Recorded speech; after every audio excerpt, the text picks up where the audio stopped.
नमस्कार। अल्परी उपनिषद कार्यक्रम को आपण मानक अनेक अनेक स्वागत। दर्शक बंधु आपण विगत अनेक समय धरी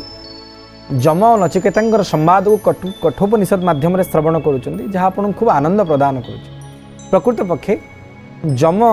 निजर उपदेश छल नचिकेता निमित्त करी नचिकेता उपलक्षण करी समग्र जीव जगतर कल्याण निमंते अनेक उपनिषद एवं माध्यम आमको वार्ता प्रेरण करिसेंती, उपदेश प्रेरण करिसेंती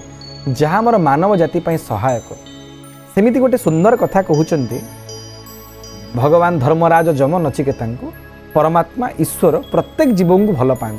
आपन को भल पाती, मते भल पाती, सचराचर जगत रे जेते जीव अछंती समस्त भगवान भल पाती। कहले एमती संसार को माँ अच्छी पुओ को भल न पाए, ता झील को भल न पाए, पुओ झील जेते खराब होता तांको माँ ताकू जेतिकी स्नेह करे, आदर करे, वात्सल्य स्नेह प्रदान करे, सेमिति भगवान होचनी वात्सल्य सिंधु, वात्सल्य गुण सागर, एनम रक्ष जगन्नाथ बहु जन्मा पराधीन। ए प्रकार प्रभु सबु निजर संतान मानू भारी स्नेह करती। आपड़ कहे केमिति स्नेह करती ना तीनिटा उपाय स्नेह करती। से तीन गोटी उदाहरण प्रदान करुचंती जम नचिकेता ना कौन कौन से उदाहरण प्रदान कर कूर्मर कईच उदाहरण प्रदान करुँच। दर्शक बंधु आपण मैंने जानी ओडिशार केन्द्रापड़ा जिलार गहिर मथा एवं भितरकनिका अंचल जितेबले ऑलिव रिडले कईच मैंने आसती से मैंने अंडा देकर पड़ाती। 2 मास पर तांकर बालीरू अंडा फुटब और शावक कईच पिला माने जन्म हे सृष्टि हे। आपन जानिचंती जेतेबले माँ कईचटी अंडा देकर भूतल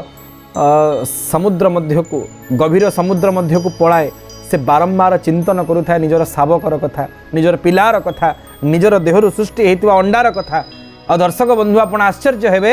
जेतेबेले से अंडारू शावकटे फुटिकी बाहर पिला जन्म होइकरी बाहर आपण आश्चर्य हेबे जेउ पिला ता माँ पाखु जीवा कहा पाखु जीवनी। एते बड़ समुद्र गर्भरे मध्य पिला ता माँ को भूलिबनी, माँ ता पिला को भूलिबनी। जेउ मार गर्भरु जेति गोटी अंडा फुटी थिबे एवं सेथुरु शावक सृष्टि होइथिबे समस्त कच्छप शावक माने निज माँ पाखु जीवे से जेते दूर रे थिबा परे मध्य। अर्थात अंडा एवं कईच मध्य माँ कईच भितर दूरत्व थाई पारे किंतु सब बेले चिंतन करुथाए ना किए माँ कईचटी। प्रथम उदाहरण देले ना द्वितीय उदाहरण होची पक्षी भलिया। दर्शक बंधु आपण देखिथिबे जेतेबेले माँ पक्षीटीए निजर अंडा देवा परे ताकू उष्मता प्रदान करुଥାଏ से अंडा विषय चिंतन करे, से केवल से अंडा को घोड़े रखी था, ढांकी रखी था। जार जेति दिन कार 10 दिन, कार 20 दिन, कार 21 दिन, 21 दिन काल अंडा को से देखु नथिबो, अंडा विषय चिंतन करू नथिबो, किंतु अंडा को निज शरीर उष्मता प्रदान करुथुबो एवं से उष्मता को लाभ करी 21 दिन पर अंडाटा फुटिब से माँ ताकू ता संतान को वात्सल्य स्नेह प्रदान कर। द्वितीय उदाहरण प्रदान करुचंती पक्षीर उदाहरण। ना तृतीय उदाहरण होची माछर उदाहरण। जेतेबेले माछ स्पनिंग करे जहाँ इंग्राजी रे आमे कहू डाक्तरी भाषा रे, जेतेबेले माछर गर्भाशयरु जाँल माने बाहरंती से केवल से जाँल मानू देखुथुबो। आपण देखिबे जेतेबेले कोनोसी गभीर जलराशि रे माँ माछटीए निजर शह शह जाँल संतान मानू छोट छोट टिकी टिकी बेंग फुला भाया होता मत्स्य संतान मानू जिते स्पनिंग दे जन्म दब से केवल से माछ मानू देखुथुबो। माछ देहरे या देह लागबनी पक्षी भाया कि कईच भाया माछर माँ माछ निजर संतान माछ मान चिंतन करनी खाली देखुथुबो। ये 3 गोटी उदाहरण जितेबले धर्मराज जम नचिकेता प्रदान कले नचिकेता बुझीपार ना हे प्रभु आपण तो कहले भगवान आमको भल पाती, केमिति भल पाती ना 3 गोटी प्रणाली भल पाती। ना प्रथम उदाहरण जेमिति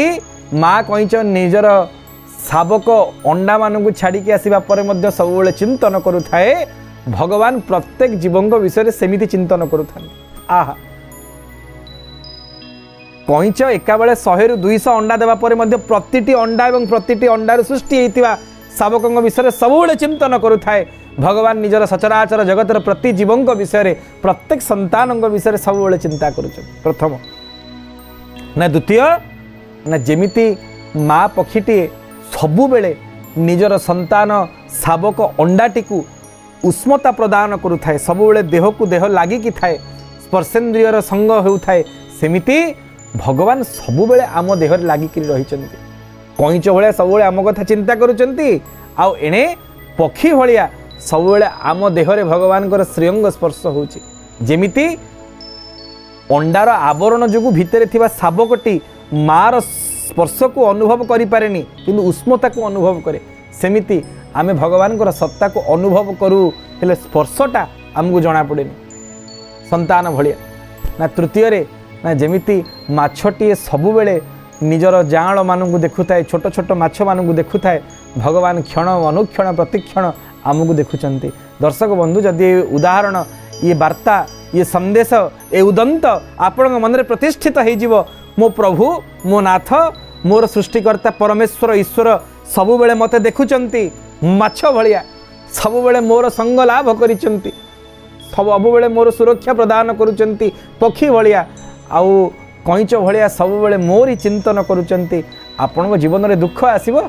आपण जीवन में कौन सी असद चिंतन आसीबो आसीबन ना आपण सबुबले परमात्मा चिंतन निजक प्रतिष्ठित करेंगे आ यही वार्ता प्रेरण करुचंती जम कठोपनिषद माध्यम भगवान नित्य निरंतर निजर प्रत्येक जीव जगत को चाहि रहिचंती माछ भलिया चिंतन करुचंती कच्छप भलिया आ सबुबले सुरक्षा प्रदान करुचंती माँ पक्षी भलिया ए होची संसार प्रति आजिर कठोपनिषदर संवादर वार्ता एवं आमुकी वार्ता माध्यम शिक्षा प्रदान करुचंती आमे मध्य अनुरक्त रहिबा आमे विरक्त हबा नाही जेमिति भगवान सबुबले आमको देखुचंती जीवर चरम आ परम कर्तव्य होची कृतज्ञ कृतिरात्मवान जदि संतान जदि सृष्टि निज स्रष्टा को भूली जाए से कृतज्ञ आमे भगवान को भूलिबानी परमात्मा तत्व को भूलिबानी ईश्वर को भूलिबानी जी आमको तैयारी करैचंती ये संसार को प्रेरण करुचंती सबुबले आम कथा चिंतन करुचंती आमको सुरक्षा प्रदान करुचंती माँ पक्षी भलिया आ सेतिकी नुहे नित्य निरंतर आमको देखुचंती मते कहिले जदि आपण सबुबले मन में भावना आसीबो जे भगवान मते देखुचंती माछ भलिया